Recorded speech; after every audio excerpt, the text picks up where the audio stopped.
The moment I stepped into the wedding hall, my stomach dropped. Crystal chandeliers, white roses everywhere, a string quartet playing softly.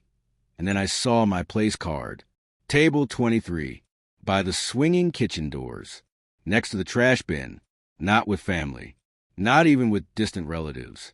Just me, the clatter of plates, and the smell of dish soap.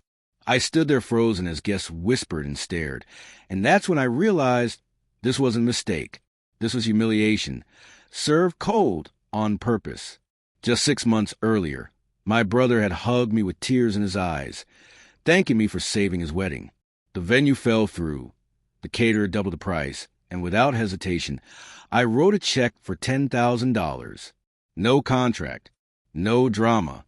"You're my backbone," he said. I'll never forget this. Standing by the kitchen door, listening to a chef yell orders, I understood how short his memory really was.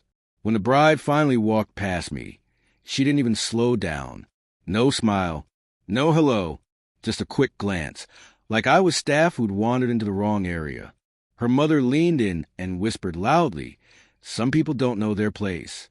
My ears burned, my hands shook, but I didn't argue. I didn't cause a scene. I smiled, and that smile scared even me.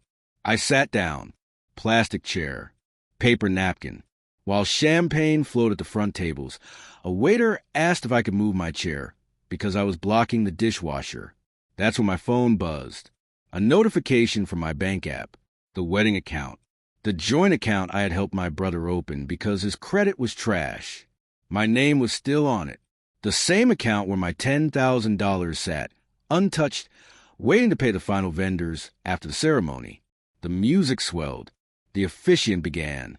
Everyone stood. I didn't.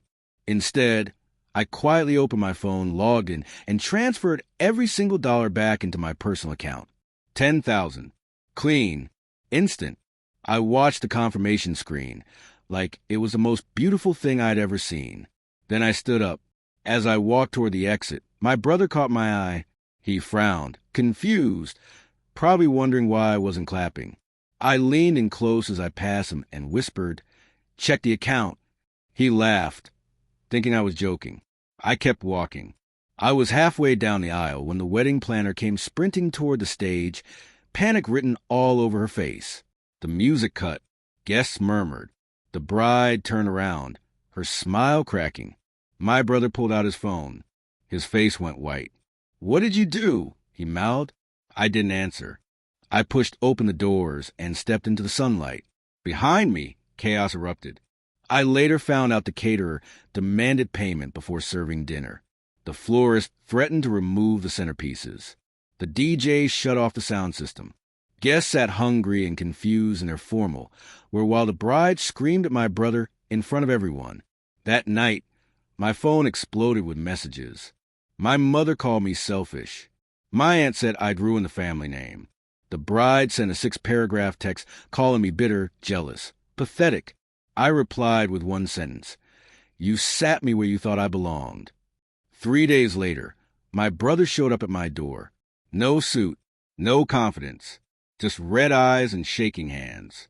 He didn't yell. He didn't blame me. He just said, "I didn't stop her." That was all he said. I looked at him for a long moment, then handed him an envelope. Inside was a cashier's check. Not for $10,000. For $3,000. Enough to cover food for the guests who went hungry. Enough to prove I wasn't cruel. Just done. "I was your brother," I said quietly. "You let me be treated like nothing." He nodded. He understood. I closed the door. And for the first time since that wedding invitation arrived, I felt lighter, like I'd finally taken my seat at the right table.